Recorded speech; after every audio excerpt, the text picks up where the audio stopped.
ভাই কলা কত করে? আমরা এখন চা চক্র করতে যাচ্ছি, চা পান করিব। আমরা কার দোকানে জানেন? আমরা এখন চায়নার দোকানে চা পান করবো। চায়না ভাই ভাইরাল বানাই দেবে তো।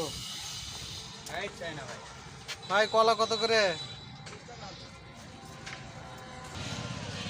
এই যে আমরা কি খাচ্ছি দেখাও। এর কি, এটা সবাই জানাবেন এটা কি জিনিস। ভালো কিন্তু মিষ্টি অনেক।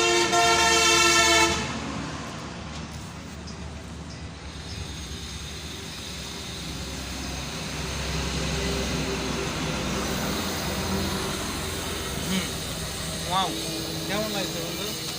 ভাই আমার ভালো ভালো ভালো তো ভাই, আমার ওই চায়না ভাই দোকানে। এই চায়না ভাই তাকান। হিরে। ঠিক আছে, আল্লাহ হাফেজ, ভালো থাকবেন সবাই। কোর্টের ঠিক সামনে আমাদের চায়না ভাইয়ের দোকানে, খুব বিখ্যাত। আর ওই যে এটা হচ্ছে উন্মুক্ত বিশ্ববিদ্যালয়, বাংলাদেশ উন্মুক্ত বিশ্ববিদ্যালয়। আর এই যে বিশাল বিল্ডিং, সব কিছু মিলে এই যে আমাদের চায়না ভাইয়ের হাসি। আল্লাহ হাফেজ।